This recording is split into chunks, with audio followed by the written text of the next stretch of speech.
ஓம் நம சிவாய. தெய்வத்தின் குரல் முதல் பகுதி.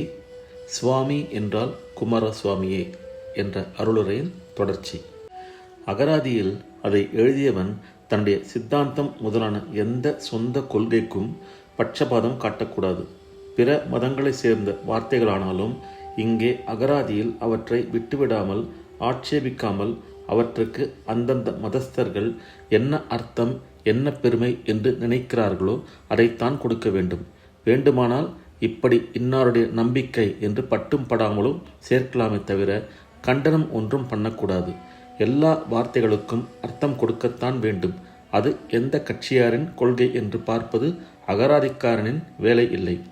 இந்த நியாயத்துக்கு கட்டுப்பட்டுத்தான் அமரசிம்மன் ஜைனனாக இருந்தபோதே இந்த அமரகோசத்தை எழுதியிருக்கிறான்.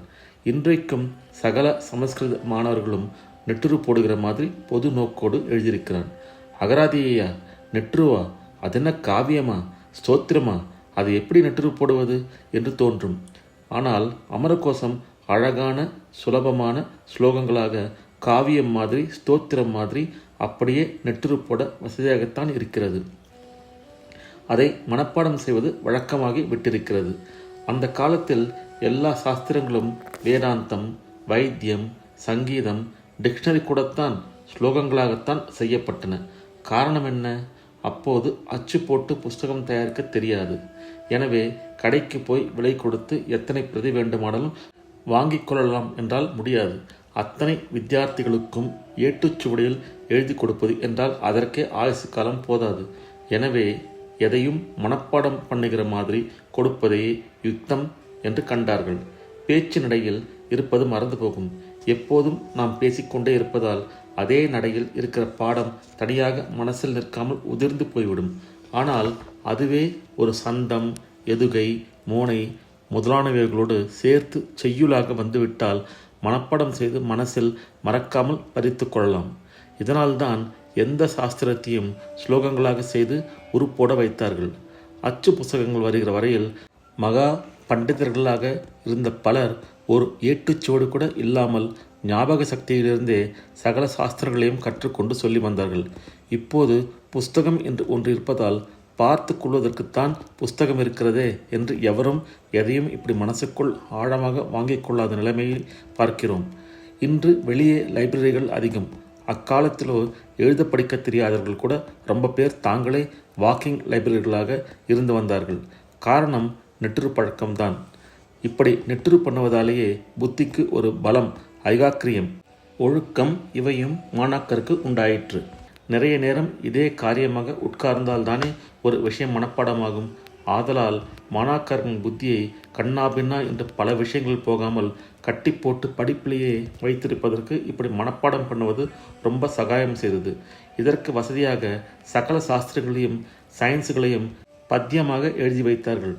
கத்தியம் பத்தியம் என்று இரண்டு. கத்தியம் புரோஸ், பத்தியம் பொயட்ரி. ஸ்லோக ரூபத்தில் வெகு அழகாக அமரகோசத்தை எழுதினான் அமரசிம்மன். அதிலே ஹிந்து மத தெய்வங்களின் பெயர்கள் வருகிற போது ஒவ்வொரு தெய்வத்துக்கும் வேறு என்னென்ன முக்கியமான பெயர்கள் உண்டோ அத்தனையையும் கொஞ்சம் கூட மதபேத புத்தி இல்லாமல் அடுக்கி கொண்டு போவான். அதை கேட்டாலே அகராதியாக தோன்றாது, அர்ச்சனை போல நாமாவளி போல தோன்றும்.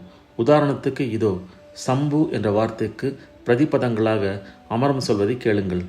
சம்பு, ஈஷு, பசுபதி, சிவ, சூலி, மகேஸ்வர, ஈஸ்வர, சர்வ ஈசான, சந்திரசேகர, பூதேஷ, கண்ட பரசு, கிரீசோ கிரிசோ மிருட, மிருத்யுஞ்சய, கிருத்திவாச, பினாகி, பிரமாததீப். அமரசிம்மன் பகவான் நாமாக்களை ரொம்பவும் ஆசையோடு சொல்லி கொண்டு போகிற மாதிரி இருக்கிறது. ஆரம்ப மாணவர்களும் நினைவு வைத்துக் கொள்கிற மாதிரி சுலபமாக லலிதமாக பதங்களை போட்டிருக்கிறான். இந்திரா என்ற வார்த்தை வந்தவுடன் இப்படியே மகாலட்சுமியை பற்றி பொழிகிறான். கேட்கவே லக்ஷ்மிகரமாக இருக்கும். இந்திரா, லோகமாதா, மா க்ஷீரோதனயா, ரமா, பார்கவி, லோக ஜனலி, க்ஷீரசாகர கன்யகா, லக்ஷ்மி, பத்மாலயா, பத்மா, கமலாஸ்ரீ, ஹரிப்ரியா. இப்படி போகிறது. டிக்ஷனரி மாதிரி இல்லை, ஸ்தோத்திரமாக இருக்கிறது. ஓம் நம சிவாய. இந்த அருளரின் தொடர்ச்சியை அடுத்த பதிவில் பார்ப்போம். ஓம் நம சிவாய. ஹரஹர சங்கர, ஜெய ஜெயசங்கர, காஞ்சி சங்கர, காமகோட்டி சங்கர.